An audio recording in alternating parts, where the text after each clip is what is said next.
Live. जय हिंद दोस्तों, मैं नवीन शर्मा आप सभी का स्वागत करता हूं। आशा करता हूं आप सब बहुत अच्छे बहुत बेहतरीन हैं। एक बार सभी प्यारे दोस्त बताएंगे आप सब कैसे हैं। और बच्चे, जैसे ही आप लोगों तक मेरी आवाज़ पहुंच गई हो, क्लास स्टार्ट हो गई हो, तो थंब इम्प्रेशन आप लोग दे दें बच्चे, ताकि मैं समझ पाऊं कि सभी बच्चे क्लास से जुड़ चुके हैं। ठीक है। विकास, सचिन पायलट, नरसिंह, अश्विनी, प्रिंस कुमार, लवलेश, संदीप, सुनील, उमेश, देवेंद्र, रोहिणी, प्रशांत, पवित्र, बहुत शानदार, शुभम, देवेश कुमार सिंह, बहुत बढ़िया। भैया बताएंगे एक बार आप सभी लोगों तक क्लास पहुंच रही है प्रॉपर तरीके से, कोई परेशानी नहीं है आप लोगों को किसी तरह की वॉइस की, और बोर्ड भी आप लोग देख पा रहे हैं। बहुत बढ़िया बहुत बढ़िया। तो बच्चों के थम्स आने शुरू हो गए हैं। तो ठीक है बच्चे, क्लास को शुरू करते हैं। और मैं आपको पढ़ा रहा था मौर्य साम्राज्य। ठीक है। और मौर्य साम्राज्य में मैंने आपको बताया था कि जिसको स्थापित किया था चंद्रगुप्त मौर्य ने, उसके बाद में बिंदुसार आए। प्रमुख बातें हम सारी कर चुके हैं। फिर बाद में सम्राट अशोक। अशोक के बारे में मैंने आपको एक बात बताई। अशोक की जो नीति थी, पहले एक युद्ध की नीति थी, लेकिन कलिंग युद्ध के बाद वो द्रविड़ हो उठा। द्रवित होने का मतलब है उसका जो हृदय था वो एकदम से भाव विहीन हो गया। कहते हैं कि भाई बहुत दया उसको आई, और उसी के लिए जो मैं आपको बता रहा था 13वां शिलालेख, 13वें शिलालेख में कलिंग युद्ध का वर्णन है। तो मतलब उसने 13वें शिलालेख में जो सबसे बड़ा अभिलेख भी है, ये बात भी आप नोट कर लेना। आपकी कॉपी में जो लिखा हुआ है 13वां, तो उसमें लिख लेना सबसे बड़ा अभिलेख था वो। तो 13वें अभिलेख में अशोक ने लिखवाया था कि वहाँ उसने उड़ीसा में वो लिखवाया, और वहाँ की जनता से, क्योंकि कलिंग युद्ध हुआ था उसमें लाखों लोग मारे गए, वहाँ की जनता से उसने माफ़ी मांगी, प्रजा से। उसने बोला आपके साथ जो ये अत्याचार हुआ उसके लिए मैं आप सभी लोगों से मतलब क्षमा मांगता हूँ। एक राजा के द्वारा ऐसी बात करना कि वो प्रजा से क्षमा मांग रहा है, ठीक है, उस जनता से क्षमा मांग रहा है जिस पर उसने अत्याचार किए। ये कभी मतलब इतिहास में नहीं हुआ। कभी किसी राजा ने ऐसा नहीं किया कि राजा ने माफी मांगी हो प्रजा से। इसीलिए कहते हैं कि भाई अशोक अशोक का इतना हृदय परिवर्तन हुआ कि अशोक अपनी प्रजा के हित के बारे में सोचने लग गया। हर पल प्रजा का हित सोचता। और उसने बोला कि राज्य ऐसा होना चाहिए जिसमें प्रजा का हित हो, और समस्त प्रजा मेरी संतान है। ये बात भी उसने बोली, ये मैंने आपको बताया। तो दरअसल में बच्चे हुआ क्या, इसके बारे में हम कई बार सोचते हैं कि अशोक के आगे, नाम के आगे हम महान क्यों लगाते हैं, तो उसके महान होने के यही कारण है। अशोक ने बोला अपने मंत्रियों से कि हर एक 8 कोस पर एक जलाशय खोदा जाए, एक जलाशय खोदा जाए जिससे जो जल हो पीने का वो मनुष्य मनुष्य के लिए तो हो ही हो, साथ में पशुओं के लिए भी, पक्षियों के लिए भी जल की व्यवस्था होनी चाहिए। ऐसा राजा जो आपका व्यक्तियों, मनुष्य के अलावा एक प्राणी, सभी प्राणियों के बारे में सोच रहा है। ठीक है, आपका पशुओं के बारे में, पक्षियों के बारे में। उसने बोला आम के और बरगद के पेड़ रास्तों के किनारे पर सब जगह होने चाहिए, ताकि पशुओं तक भी धूप ना पहुंचे। ठीक है, यानी कि वो भी छांव का आनंद ले सकें। तो एक बड़ा अच्छा सिस्टम उसने बनाया। और जो आज आप देखते हैं बच्चे, सेकुलरिज्म, और इसके ऊपर मैं आपसे कुछ कहना चाहता हूँ, ध्यान से देखेंगे। भारत सेकुलरिज्म का मतलब सबसे अच्छा उदाहरण है कि हमारे यहाँ किसी तरह का भेदभाव नहीं है। हम लोग सेक्युलर होने का दावा करते हैं कि हमारे यहाँ भेदभाव नहीं, लेकिन भेदभाव छुपा हुआ है। इसकी शुरुआत सम्राट अशोक के द्वारा की गई, क्योंकि सम्राट अशोक ने अपना शासन माना था आचार्य चाणक्य के अर्थशास्त्र को। ठीक है, तो जब उन्होंने इस बात को एक्सेप्ट कर लिया और चाणक्य के रास्तों पर वो चले, तो उन्होंने एक मैसेज दिया था कि आप किसी भी समुदाय की निंदा ना करें। आज हम लोग क्या करते हैं, हम एक दूसरे के समुदाय को नीचा दिखाते हैं और हम अपने समुदाय को ऊंचा करना चाहते हैं। हम कहते हैं कि भाई हमारी जाति श्रेष्ठ है, दूसरी जाति वो बेकार है। तो अशोक ने ये बोला था कि आप किसी भी जाति की मतलब निंदा ऐसे ना करें कि दूसरे वाले को मतलब उसमें हीन भावना पैदा हो। हाँ, अगर निंदा भी करनी है तो संयम के साथ करनी चाहिए। तो ये जो संयम शब्द है, इसका सबको पालन करना चाहिए। तो अशोक की जो नीति थी वो आज आचरण की नीति थी।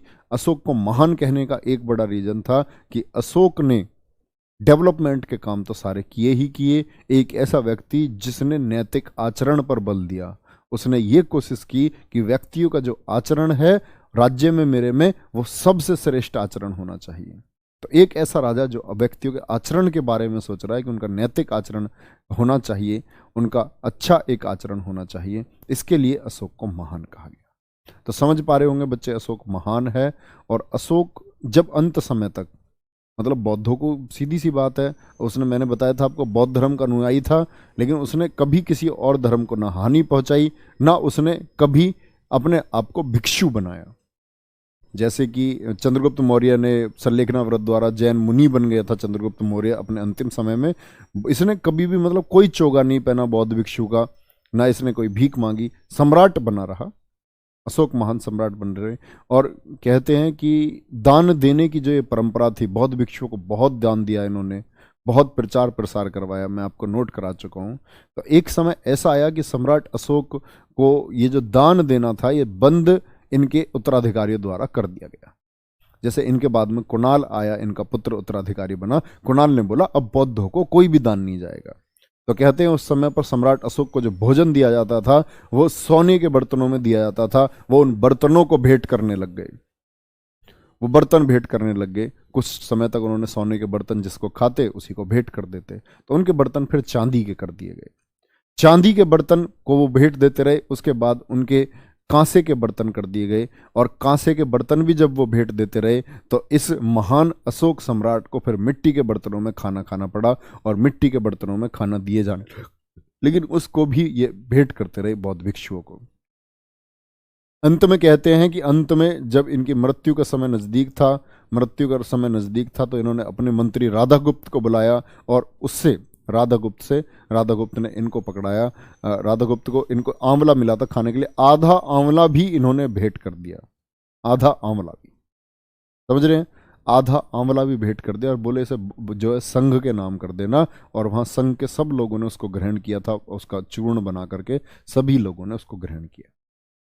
तो बच्चे आप समझ सकते हैं मतलब कि एक नए धर्म को स्थापित किया, एक शांति प्रिय धर्म को स्थापित किया, और कितना लोगों के बारे में सोचा।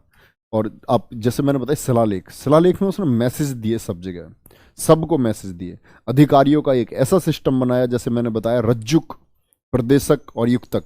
रज्जुक वो व्यक्ति था जो ग्राम स्तर पर अधिकारी था, गांव स्तर पर एक अधिकारी बनाया था रज्जुक, यानी एक गांव छोटे स्तर पर भी अशोक की पहुंच थी। उसके ऊपर उन्होंने एक अधिकारी बनाया था समाहर्ता, यानी आज का कलेक्टर। आज आप बिहार के कलेक्टर को देखेंगे तो बिहार के कलेक्टर को भी समाहर्ता कहते हैं। तो मतलब एक कलेक्टर था, जिला स्तर पर एक अधिकारी था। और साथ में अगर ये लोग काम ना करें, रज्जुक काम ना करे, मान के चलो, या आपका जो अधिकारी है वही काम ना करे, जो आपका समाहर्ता है वही काम ना करे, तो इसके लिए फिर उसने अपने गुप्तचर जो ये रिपोर्ट देते थे सम्राट अशोक को कि ये लोग काम कर रहे हैं या नहीं कर रहे हैं।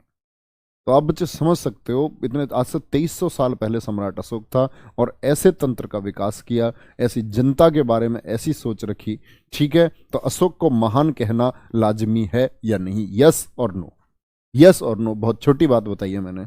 आगे चलेंगे तो सम्राट अशोक की बात कर रहे थे बच्चे, ये शासनकाल हुआ। परीक्षा के लिए जो जरूरी बातें उनको कर लेते हैं। सम्राट अशोक, देखो मैंने बताया शिलालेख कितने थे इनके, शिलालेख इन्होंने 14 लिखवाए हैं। ठीक है, 14, जिसमें बड़ा शिलालेख कौन सा है आपका? बड़ा शिलालेख 13वां शिलालेख, और छोटा जो है, छोटा बोलते हैं आपका रुम्मनदेई अभिलेख को। कौन सा? रुम्मनदेई अभिलेख को। ठीक है, रुम्मनदेई अभिलेख सबसे छोटा अभिलेख है, ये बात आपको पता होनी चाहिए। अब आप देखोगे शिलालेख तो आपने देखा, मैंने बताया इसकी भाषा कहां तक पाई गई? ग्रीक, यूनान तक। तो क्या वहां तक इसकी सीमाएं पहुंच गई थी? नहीं, इसकी बच्चे जो अप्रोच थी बौद्ध धर्म की वो वहां तक पहुंच गई थी। ठीक है, लेकिन आप एक चीज देखोगे, जो मैंने आपको स्तंभ लेख लिखवाए हैं, स्तंभ लेख सारे कहां हैं? तो आप देख रहे होगे हरियाणा, आपका बिहार, और आपका उत्तर प्रदेश, है ना, ये सारनाथ। तो ये सब कहां है? मतलब शिलालेख तो इसने सब जगह लिखवाए थे, लेकिन स्तंभ लेख जब इसको लगा, स्तंभ लेख से इसने सिर्फ अपने राज्य में लिखवाए थे। राज्य मतलब मगध के आसपास, उत्तर प्रदेश बिहार के आसपास के क्षेत्र में। तो स्तंभ लेख इसने अपने आसपास लिखवाए। तो बच्चे आगे बढ़ेंगे, ये छोटी छोटी बातें हैं। अशोक स्तंभ के बारे में आप पढ़ ही लेंगे। ठीक है, ध्यान से देखेंगे, मतलब मैं पढ़ाऊंगा आपको, आप क्या पढ़ लेंगे। शिलालेख हो गए इसके 14, यहां तक की बात में कोई भी दिक्कत नहीं है। गुफा कौन कौन सी बनवाई थी इसने, गुफा कौन कौन सी बनाई थी। बौद्ध भिक्षुओं के लिए 4 गुफाओं का निर्माण किया था। किसके लिए सर जी, हाथी गुम्फा। क्या बच्चे, हाथी गुम्फा आएगा भी, जब मैं आपको आगे बताऊंगा ना शुंग वंश में अग्निमित्र के बारे में, राजा खारवेल आएंगे तब हाथी गुम्फा बताऊंगा, ठीक है, कोई दिक्कत नहीं, बताऊंगा, घबराओ मत। गुफा, गुफा कौन कौन सी है इसकी, सुदामा गुफा बौद्ध भिक्षुओं के लिए बनवाई थी, सुदामा गुफा, सुदामा गुफा बनवाई। सुदामा गुफा के अलावा विश्व झोपड़ी बनवाई, एक क्या बनवाई, विश्व झोपड़ी बनवाई। विश्व झोपड़ी के अलावा आपकी एक बनवाई थे इन्होंने चौपार, चौपार गुफा, ठीक है, और एक थी कर्ज गुफा। क्या, कर्ज गुफा का निर्माण करवाया। ये 4 गुफाएं हैं जो इन्होंने बौद्ध भिक्षुओं के लिए बनवाई थी, ठीक है, कोई दिक्कत। सर जी अशोक इतना अच्छा था तो अपने भाई की हत्या क्यों कर दी। बच्चे पहले कलिंग युद्ध के बाद परिवर्तन हुआ है, कलिंग युद्ध के बाद वो महान हुआ है, कलिंग युद्ध से पहले वो महान नहीं था। सर जी आपकी तबीयत कैसी है, सच सच बताऊं, सच सच बताऊं, तबीयत ऐसी है कि पैरों में हद से ज्यादा दर्द है, कमर में हद से ज्यादा दर्द है, और बुखार भी है। तबीयत तो ऐसी है, ठीक है, ये वास्तविकता है, लेकिन ऐसा नहीं है कि क्लास ना ली जा सके। रेस्ट वाली स्थिति की बात नहीं है, तो क्लास ली जा सकती है, कोई दिक्कत नहीं है। गुफा, सुदामा गुफा, विश्व झोपड़ी, चौपार और आपका कर्ज गुफा का निर्माण इसने करवाया, ठीक है। और भैया एक बनवाया इसने सांची का स्तूप, सांची का स्तूप, सांची का स्तूप इसने बनवाया, ठीक है, ये बात याद रखेंगे। सांची का स्तूप कहाँ है, एमपी में स्थित है, सांची का स्तूप बनवाया। तो सीधे सीधे क्वेश्चन पूछता है सांची का स्तूप किसने बनवाया था, तो किसने बनवाया था, सम्राट अशोक ने। और अब अंतिम बात आती है इसके उत्तराधिकारियों के ऊपर, इसके उत्तराधिकारी कौन है, क्योंकि यहां से ज्यादा क्वेश्चन आपका पूछता नहीं है। तो उत्तराधिकारी कौन था इसका, एक तो कुणाल। अच्छा बताओ उस कुणाल किसका पुत्र था, इसकी कौन सी पत्नी का पुत्र था, बताएंगे बच्चे। जो कुणाल था इसकी कौन सी पत्नी का पुत्र था, कुणाल बैठा, फिर आपका इसके बाद में संप्रीति, संप्रीति, ये कौन हो गया, ये हो गया अशोक का पोता, ठीक है, कौन है, संप्रीति। और संप्रीति के बाद में गद्दी पर कौन आता है आपका, ये आया शालीशुक, क्या बोलोगे, शालीशुक, शालीशुक गद्दी पर आया। और शालीशुक के बाद में गद्दी पर कौन आया आपका, देववर्मन, देववर्मन गद्दी पर आया। और ऐसे ही बच्चे अंतिम शासक याद रख लेना, अंतिम शासक मैंने बताया था ना, मगध साम्राज्य जो पढ़ रहे हैं हम 4-5 दिन से, ये मगध साम्राज्य शुरू भी बृहद्रथ नामक एक व्यक्ति से हुआ था और खत्म भी बृहद्रथ नामक एक व्यक्ति पर होगा। किस पर, पद्मावती, पद्मावती, पद्मावती, बहुत बढ़िया। क्या बोलेंगे, अशोक की माता का नाम बिल्कुल सुभद्रांगी है, बहुत बढ़िया, बहुत आंसर, इसका मतलब आप लोग अच्छे से, अच्छे से, बहुत बढ़िया।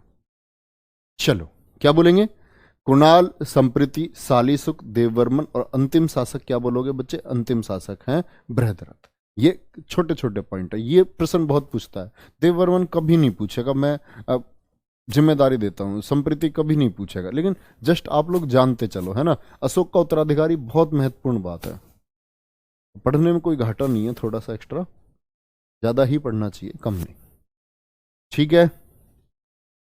आगे चलो, आगे क्या आप करेंगे बात बच्चे। देखो अशोक की जिंदगी ऐसा नहीं है, अशोक के ऊपर 2-4 पुस्तकें हैं, अशोक के ऊपर ग्रंथ लिखे गए हैं, तो ऐसा बहुत कुछ है जो ना तो मैं जानता हूं, है ना, ऐसा बहुत कुछ है जो आपके लिए महत्वपूर्ण नहीं है। दोनों ही फैक्टर हैं, एक तो आपके लिए क्या महत्वपूर्ण है और दूसरी बात मैं क्या जानता हूं और आपके एग्जाम के लिए महत्वपूर्ण क्या है, वो चीजें हम कर सकते हैं। मानोगे इस बात को, नहीं।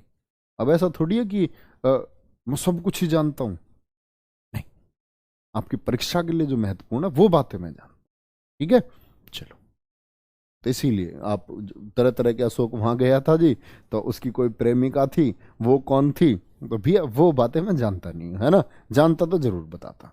चलो सर जी आपकी उंगलियां मुड़ी हुई है, उंगलियां मुड़ी हुई नहीं है बेटा, टूटी हुई हैं ये, देखो ये टूटी हुई उंगलियां हैं, मुड़ी हुई नहीं है, दिख रही हैं ध्यान से, नहीं वहां कैमरे के पास आके दिखाऊं, टूटी हुई उंगलियां हैं, तभी इनको मुड़ी हुई समझ रहे हो।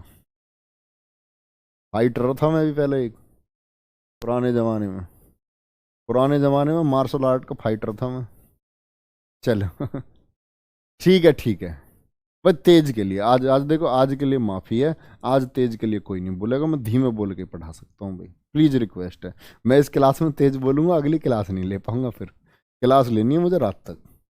प्लीज़ एक हम्बल रिक्वेस्ट है, इसमें थोड़ा सा सहयोग करेंगे। तो भैया मैंने बता दिया आपका अंतिम शासक कौन हो गया, बृहद्रथ। अब आ जाओ सुंग वंश पर। कौन? सुंग वंश पर। ठीक है, मौर्यों के बाद में कौन आए आपके?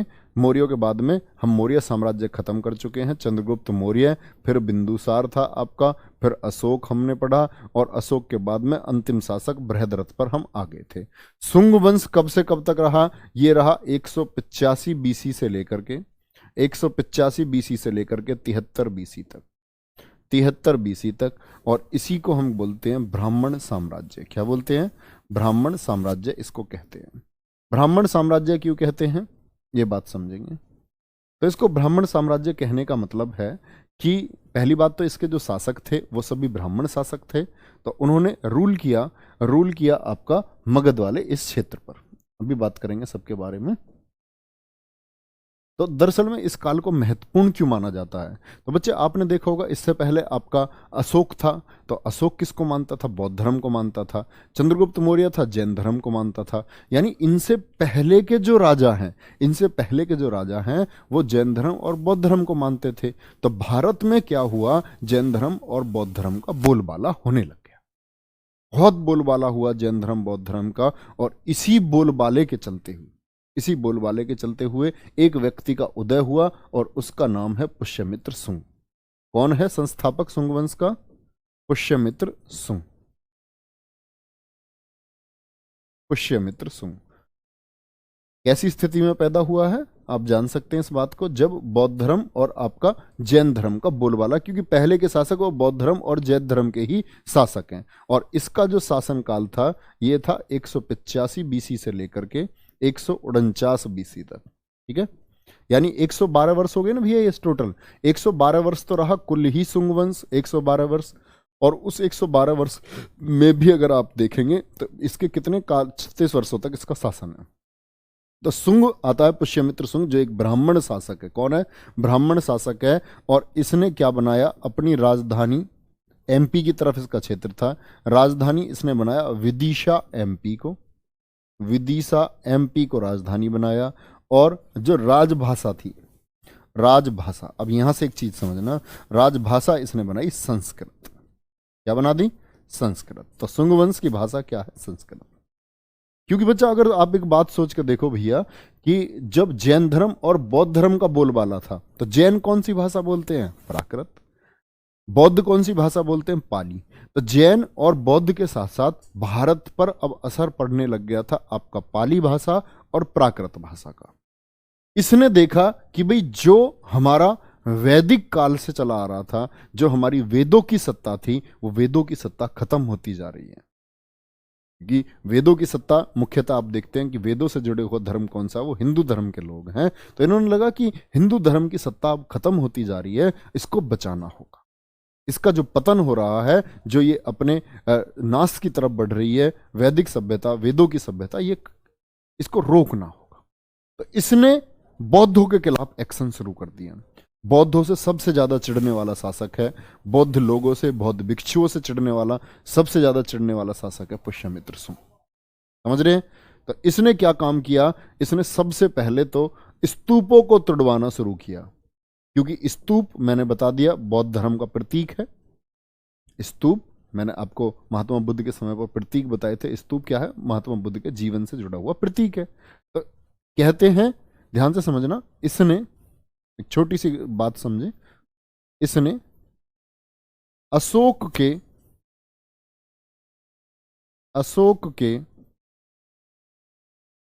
क्योंकि अशोक ने बहुत मदद की थी बौद्ध भिक्षुओं की, इसने अशोक के 84,000 स्तूपों को तोड़वा दिया। अब इसमें विभेद आता, कहते 84,000 स्तूप बनवाए थे अशोक ने? क्या सच में 84,000 स्तूप बनवाए थे अशोक ने?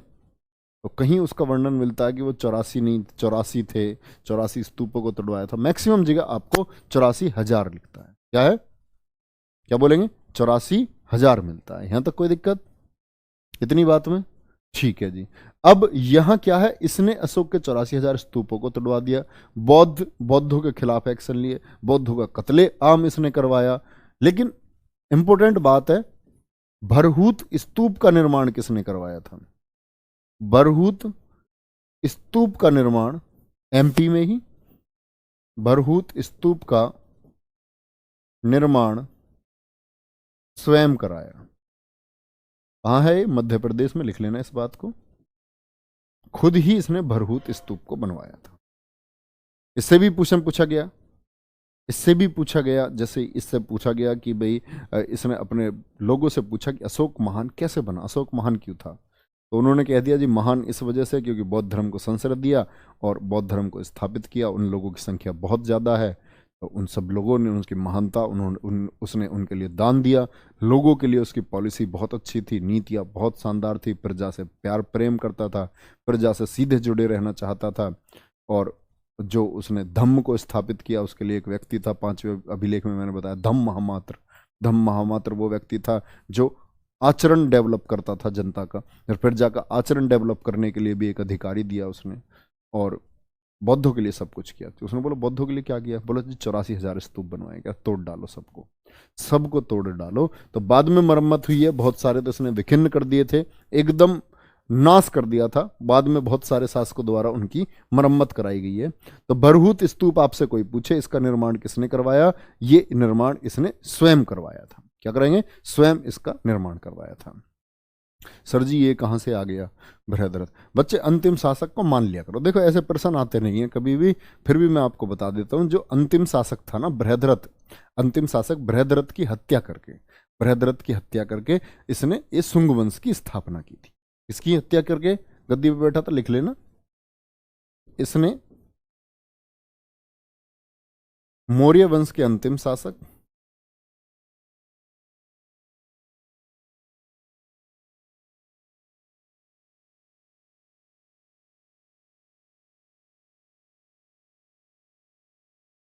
बृहद्रथ की हत्या की थी। ये लो अब ठीक है ना, बृहद्रथ की हत्या की थी। किसके द्वारा की गई? ये की गई आपकी पुष्यमित्र शुंग के द्वारा, इसने हत्या कर दी। लिखो इसके काल को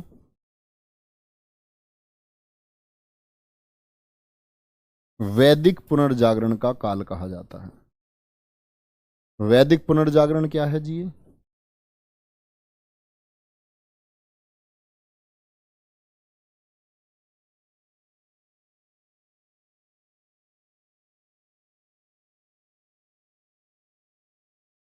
कहा जाता है।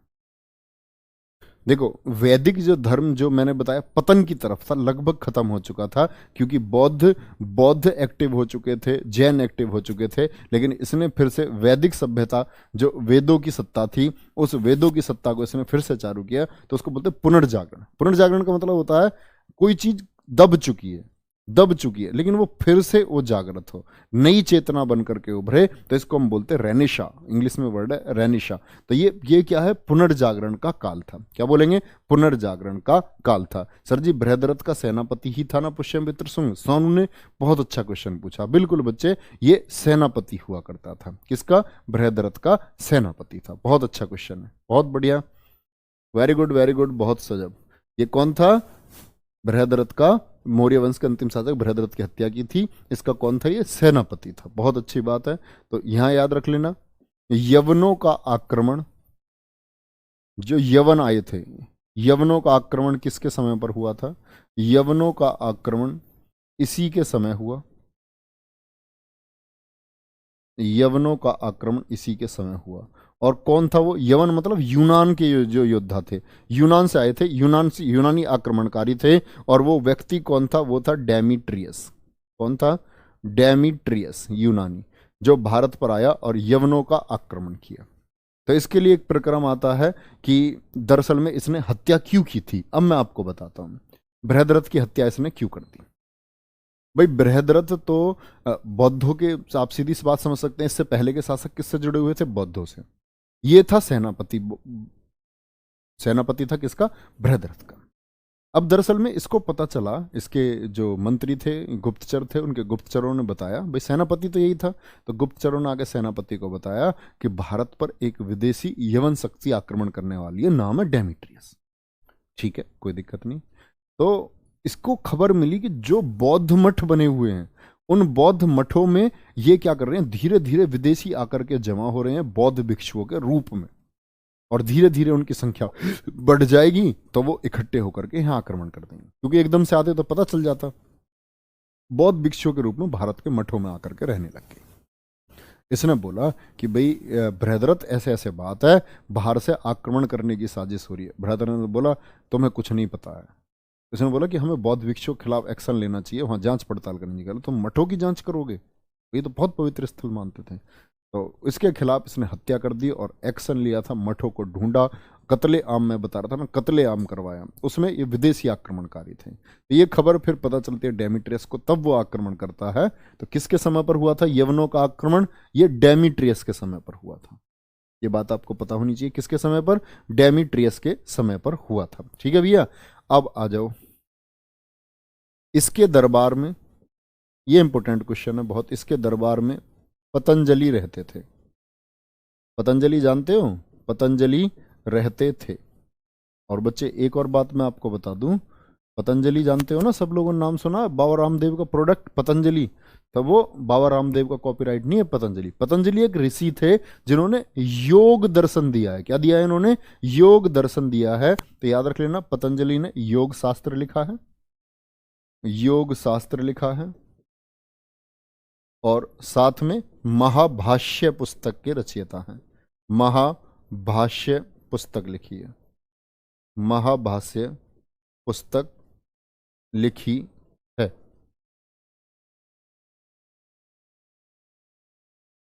ठीक है, तो बच्चे आपको एक बात याद होगी, मैंने एक बात बताई थी कि पाणिनि, पाणिनि की पुस्तक, पाणिनि ने एक पुस्तक लिखी थी। बताओ कौन सी पुस्तक लिखी थी पाणिनि ने, और उसका एक क्या उस पुस्तक में था ऐसा विशेष?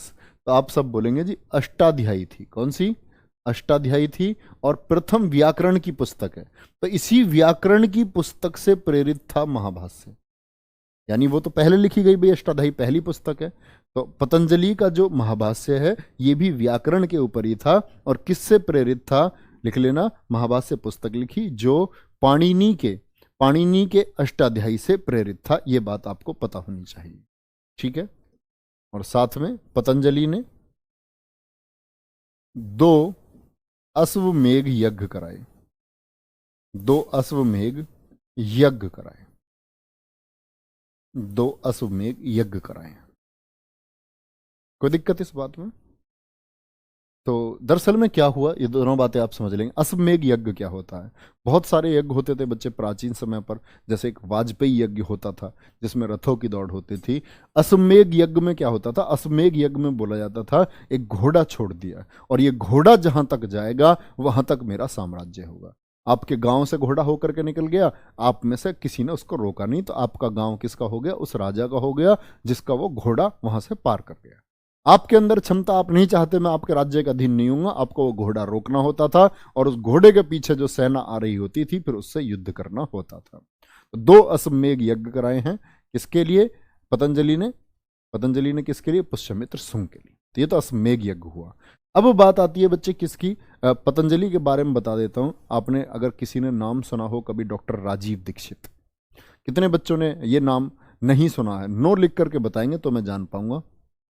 ठीक है, नहीं क्वेश्चन आज नहीं लेकर आया बच्चा, क्वेश्चन आज नहीं लेकर आया। शिवम मौर्य जी बिल्कुल प्रणाम स्वीकार है। चलो ठीक है, तो बताना मुझे लिख करके, तब मैं आपको कुछ बताऊंगा।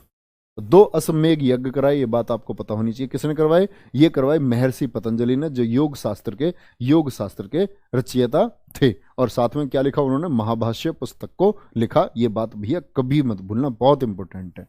पुष्यमित्र का जो उत्तराधिकारी है, पुष्यमित्र के बाद में जो गद्दी पर बैठे, पुष्यमित्र के उत्तराधिकारी,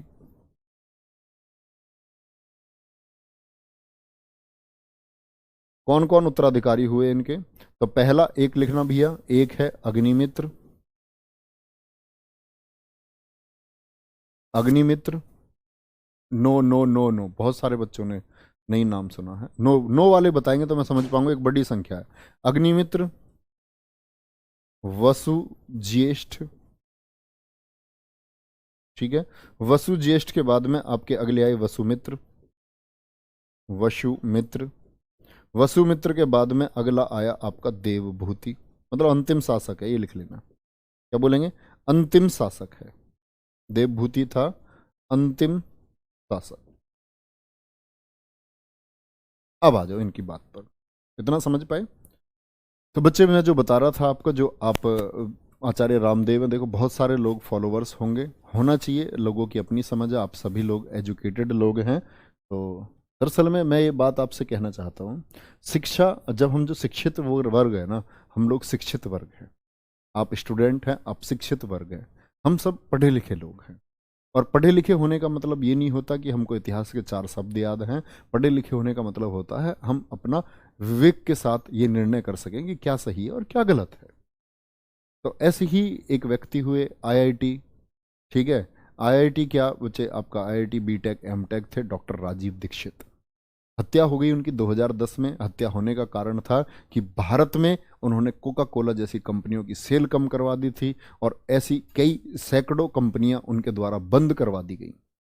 ऐसी कंपनियां जो अपने मानदंडों पर खरी नहीं उतरती थी, उनकी मुहिम चलती थी। और उनके पीछे मतलब उन्होंने चिकित्सा पद्धति को, जो वाग्भट ऋषि थे उनकी चिकित्सा पद्धति को उन्होंने अपनाया। उनके शिविर जो चलते थे, उनके शिविर में कैंसर तक के लोगों का इलाज उन्होंने मुफ्त करवाया, और लोगों को वो एक रोग मुक्त भारत का उनका मिशन था कि मैं भारत को रोग मुक्त बनाऊंगा। रोग मुक्त इस भारत में क्या होगा कि आप जो ये अंग्रेजी दवाओं पर पैसा खर्च कर रहे हैं, ये बंद हो जाए। तो इस मुहिम को आगे बढ़ाने के लिए वो जगह जगह प्रचार करते। आज आप यूट्यूब पे उनकी किसी भी बीमारी की वीडियो देखोगे ना बच्चे, और कारगर है, आप देखो किसी भी चीज़ के लिए, हर चीज़ के लिए उन्होंने एक इलाज बता रखा है। शुगर को कैसे कम किया जाए उसके लिए एक इलाज है यूट्यूब पर, उनके व्याख्यान पड़े हुए हैं। इतना उन्होंने बोला है ना, इतना उन्होंने बोला है, उन्होंने खुद बोला था कि मैं अमर रहूंगा। और 2010 में उनकी हत्या के पीछे उन्हीं के शिष्य थे रामदेव। रामदेव का नाम बहुत बार जोड़ा गया उनकी हत्या से, लेकिन किसी भी सरकारी दबाव के चलते हुए या क्या था कि मतलब हम ये बात कह सकते हैं कि कहीं ना कहीं शामिल, लेकिन बहुत सारी एजेंसी कहती है कि नहीं शामिल थे, बहुत सारे कहते हैं कि भाई शामिल हैं। तो उनके ऊपर प्रारूप लगाए जाते हैं, क्योंकि जो आस्था चैनल था उस पर प्रोग्राम आने वाला था रामदेव जी का, उनका डॉक्टर राजीव दीक्षित जी का, लेकिन उससे पहले ही उनकी हत्या हो गई। तो मतलब उनको जो प्रसिद्धि मिलने वाली थी भारत में, वो पहले ही खत्म कर दी गई। तो ये राजीव दीक्षित जी है। आपको कुछ भी चीज़ हो बच्चे, सुनना कभी उनके विचार, विचार सुनना। बहुत ज़बरदस्त पर्सनैलिटी, बहुत ज़बरदस्त व्यक्तित्व, और मतलब भारत को कहीं ले जाना चाहते। ठीक है, यहाँ तक कोई दिक्कत? क्या बोलेंगे? तो पुष्यमित्र के उत्तराधिकारी हैं अग्निमित्र, वसुज्येष्ठ, वसुमित्र और आपका देवभूति। कौन है? देवभूति। तो यहां याद रख लेना, अग्निमित्र के समय हुआ था विदर्भ का युद्ध। क्या हुआ? विदर्भ युद्ध, ये इसमें लिखना, विदर्भ युद्ध। विदर्भ युद्ध किस किस के बीच हुआ आपका? एक तो हो गया आपका अग्निमित्र। कौन हो गया? अग्निमित्र एक तरफ, तो अग्निमित्र, और एक तरफ है आपका यज्ञसेन। कौन है? यज्ञसेन है। यज्ञसेन ये दरअसल में दुश्मन हुआ करता था आपका पुष्यमित्र सुंग का। दोनों राज्यों की दुश्मनी थी, तो इनके बीच में युद्ध हुआ। तो बस इतना याद रख लेना, विदर्भ युद्ध इन दोनों के बीच हुआ है। और विदर्भ के इस युद्ध में क्या हुआ कि प्रमुख बात है कि यज्ञसेन की जो बेटी थी, इसकी यज्ञसेन की नहीं बेटी नहीं थी, यज्ञसेन की बहन थी, चचेरी बहन, इसकी चचेरी बहन थी इसकी, नाम था मालविका। क्या बोलेंगे? मालविका। तो इससे प्रेम हो जाता है वहां मालविका को। किससे? अग्निमित्र से। अग्निमित्र को मालविका से हुआ है, मालविका को अग्निमित्र से हुआ। तो इसके लिए कालिदास ने एक नाटक लिखा है। मुख्य बात यह है, मालविका अग्नि मित्रम। क्या है? कालिदास ने क्या लिखा है इसके लिए? तो लिखना, कालिदास ने इसी के ऊपर, कालिदास ने इसी प्रेम कहानी पर, इसी पर मालविकाग्नि मित्रम को लिखा है। क्या नाटक है उनका? मालविकाग्नि मित्रम नाटक को लिखा। एक बात तो ये हुई, ठीक है, ये आपको पता होनी चाहिए कि इन्होंने क्या लिखा, मालविकाग्नि मित्रम नाटक को लिख दिया। दूसरा जो युद्ध हुआ, पहला युद्ध हो गया अग्निमित्र के समय पर, नंबर 1 डाल लेना। विदर्भ का युद्ध। नंबर 2 शुरू करेंगे। नंबर 2 क्या हुआ इसके समय पर? इसके समय पर इसने लिखना कलिंग, जो कलिंग था, कलिंग के विरुद्ध अभियान किया। अग्निमित्र की बात बता रहा हूं मैं, कलिंग के विरुद्ध अभियान किया।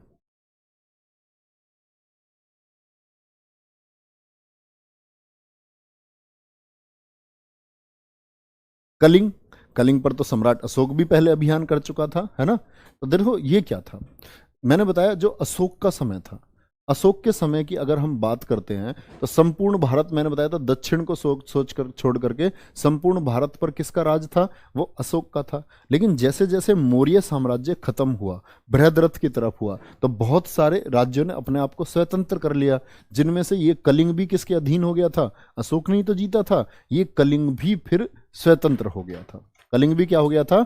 कलिंग हो गया था स्वतंत्र। तो कुछ समय बाद स्वतंत्र कलिंग हो गया था।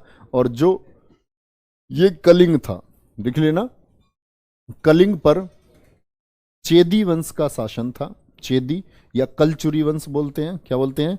कलचुरी वंश। चेदी या कलचुरी वंश का शासन था, शासन था जब इन्होंने अपने आप को यहां से क्या कर लिया? स्वतंत्र कर लिया। और इसके संस्थापक कौन है चेदी वंश के? चेदी वंश के जो संस्थापक थे ये है महामेघवाहन। महामेघवाहन। क्या बात मैंने बताई बच्चे आपको? मौर्यों की सत्ता जैसे जैसे कमजोर हुई, अशोक के बाद में उसके उत्तराधिकारी जब कमजोर हुए, तो बहुत सारे स्वतंत्र राज्य बन गए, जिनमें से कलिंग भी एक स्वतंत्र बन गया। कलिंग ने अपनी स्वतंत्रता की घोषणा कर दी। ठीक है, तो कलिंग में कौन था? चेदी वंश का शासन था। क्या बोलोगे? चेदी वंश का शासन था। तो कौन रूल करता था वहां? आपका चेदी डायनेस्टी थी। बच्चे इसमें ऐसा क्या है बताओ जो आपके समझ में नहीं आएगा? इंग्लिश में क्या जरूरत है इसका?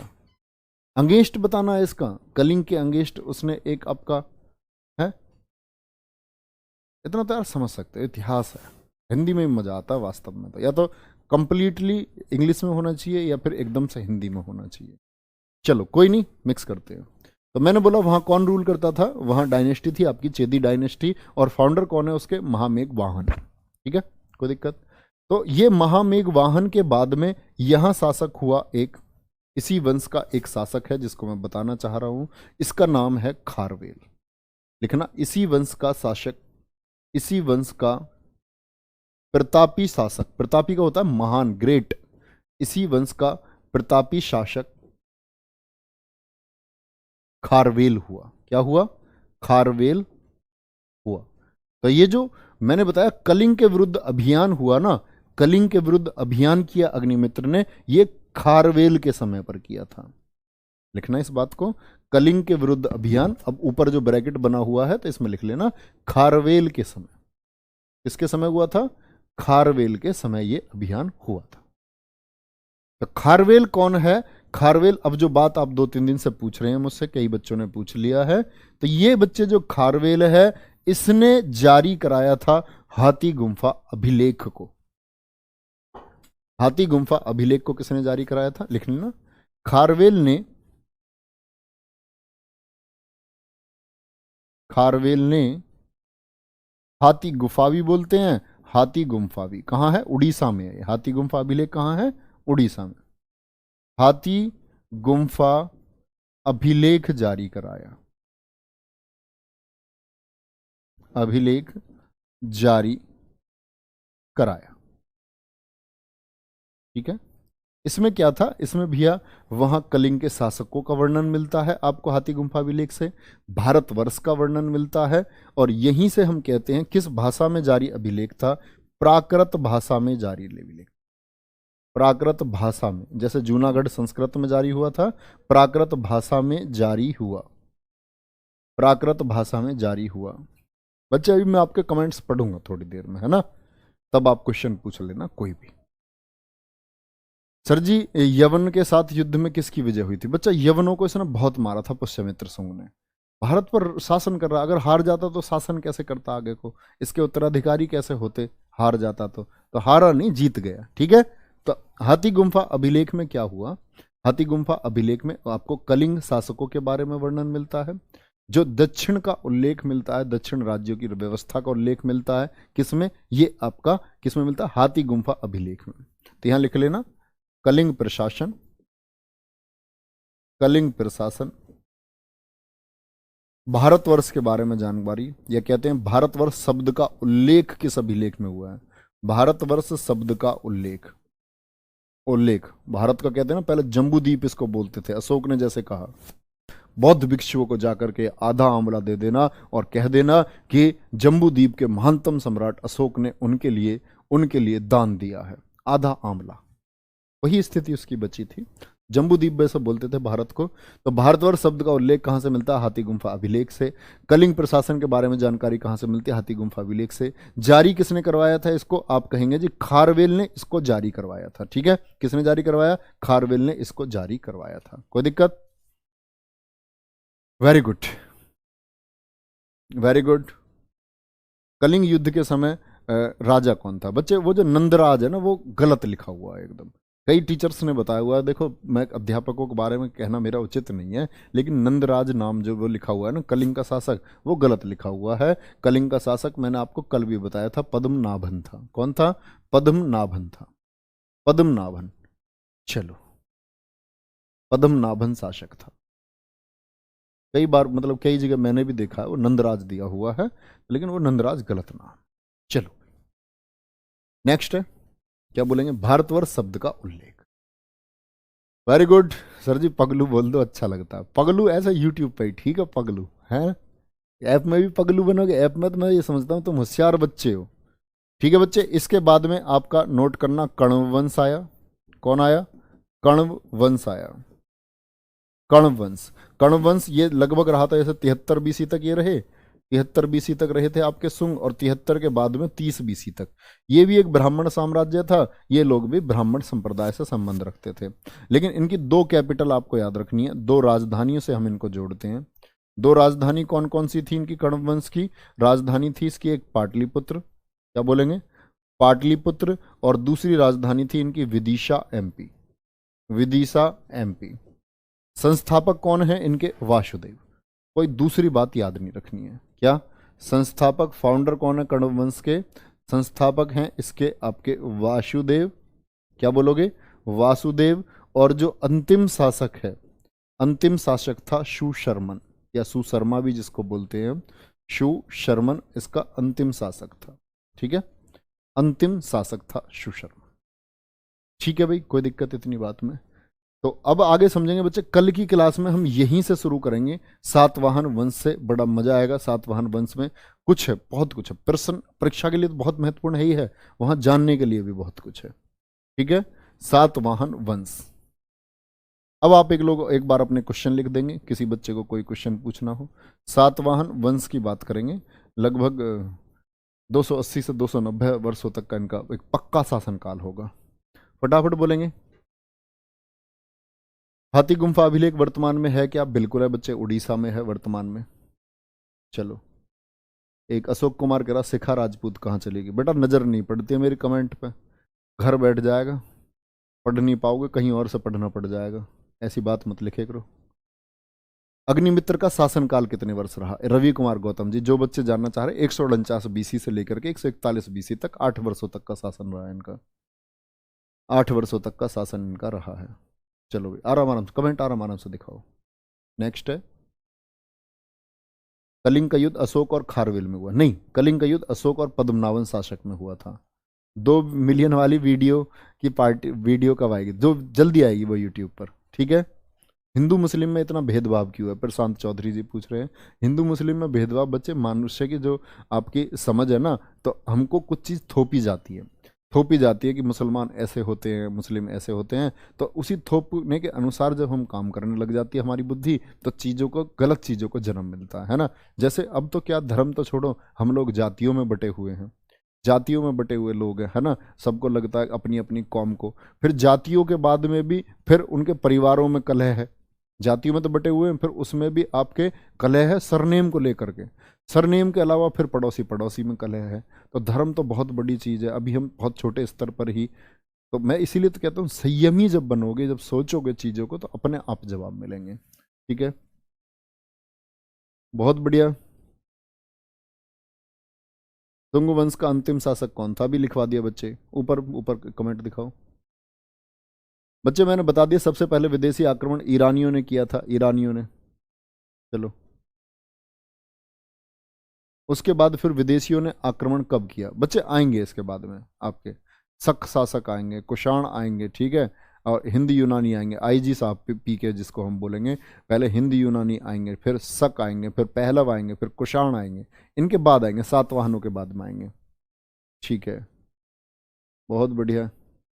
नेक्स्ट, ये बच्चा क्या पूछ रहा है ऊपर? इसका अच्छा क्वेश्चन है, दिखाओ जरा। क्या पूछा था इसने? ऊपर ऊपर ऊपर ऊपर। बच्चे पूरा शासनकाल चंद्रगुप्त मौर्य से लेकर के, और चंद्रगुप्त मौर्य से लेकर के आप एक बात समझो, मैंने बताया 185 से सुंग वंश शुरू हुआ, और इधर गद्दी पर कब बैठा था चंद्रगुप्त मौर्य? बताओ। 323 में वो वापस चला गया था, नहीं चला गया था? तो 323 से लेकर के था, 323 से लेकर के 185 बीसी तक का ये टोटल शासनकाल आपका किसका है? ये टोटल शासनकाल आपका मौर्य वंश का है। ठीक है। अग्निमित्र के बाद में कौन है बच्चे? ये लिखा हुआ देखो यहाँ, अग्निमित्र के बाद में वसुज्येष्ठ, मैंने बताया नहीं आपको, वसुज्येष्ठ लिखवाया तो है। अग्निमित्र के बाद में कौन आया था? अग्निमित्र के बाद में कौन आया था? ये देखो, ये शासक, उत्तराधिकारी का मतलब होता है सक्सेसर्स, जो क्रम से है, पहले अग्निमित्र, फिर वसुज्येष्ठ, फिर वसुमित्र, फिर देवभूति। चलो, बहुत बढ़िया। सर जी सुकरात के बारे में कुछ बता दिए, बताऊंगा बच्चे किसी दिन सुकरात के बारे में भी, महान दार्शनिक हुए हैं। सर जी हिस्ट्री अब समझ में आती है बच्चे, समझ में हमेशा आती है, हम समझ में हमेशा आती है, आप लोग कभी भी समझेंगे, हमेशा आएगी। ऐसा नहीं है कि मैं कोई जादू करके आपको हिस्ट्री अच्छे से समझा देता हूँ। अग्निमित्र कौन था? अग्निमित्र बच्चा बेटा था, ये बेटा है किसका? पुष्यमित्र सुंग का। इसको ब्लॉक कर दो। ये कौन है? नहीं नहीं नहीं, ये कुछ और पूछ रहा है, गलत तरीके से क्यों लिख रहे हो यार? ठीक लिखो, वो तो मेरे समझ में आ गया क्या पूछ रहे हैं। ये बच्चे ये क्या होता है, क्या पूछ रहे हैं? बीसी। बीसी बच्चे बिफोर क्राइस्ट, ईसा के जन्म से पूर्व, ईसा के जन्म से पूर्व। कोई बात सुनते ही नहीं हो सर आप। अच्छा बच्चा। सर सुदर्शन झील को किसने बनवाया था? पुष्यगुप्त ने। चंद्रगुप्त मौर्य का राज्यपाल था पुष्यगुप्त, उसने बनवाया था सुदर्शन झील को। जीर्णोद्धार इसका बच्चे बाद में होगा, जो आपका मैं बताऊंगा कि इसका जीर्णोद्धार का मतलब इसका जो निर्माण करवाएंगे, पुनर्जीर्णोद्धार, जब ये बेकार हो जाएगी सुदर्शन झील सौराष्ट्र की, तब इसके पुनर्निर्माण की बात करेंगे हम। ठीक है, बहुत बढ़िया। सर जी ऐसा कोई राज्य राजा हुआ है? मौर्य काल की मुद्रा बच्चे मैंने बताई है, रंजीत सिंह, करसापड़ मुद्रा चलती थी, इसको पण कहते हैं, क्लास में ही मैं बता रहा था। ऐसा नहीं है कि आप जो मैं बोलता हूँ ना उसके शॉर्ट नोट्स बना लिया करो, की नोट्स। बच्चे बताओ कौन कौन, किस किस बच्चे को याद है कि मैंने मौर्य वंश में बताई थी कि उन्होंने जब चंद्रगुप्त मौर्य को खरीदा था तो करसापड़ मुद्रा थी, इसको पण भी कहा जाता है। सर जी चाणक्य जी के बारे में बताओ, बच्चे बता चुका। चलो ठीक है, तो कल से शुरू करेंगे, कल से शुरू करेंगे। पहले मैं ये क्वेश्चन लेकर के आऊंगा, पहले 20 क्वेश्चन के लिए तैयार रहना। सबसे पहले 20 क्वेश्चन करेंगे, उसके बाद क्लास को आगे बढ़ाएंगे, ताकि हम पिछला रिवीजन अच्छे से कर सकें और आगे बढ़ सकें। ठीक है, कोई दिक्कत तो नहीं? बहुत बढ़िया, बिल्कुल बिल्कुल, नमस्कार स्वीकार है। चलो, बताएंगे बच्चे।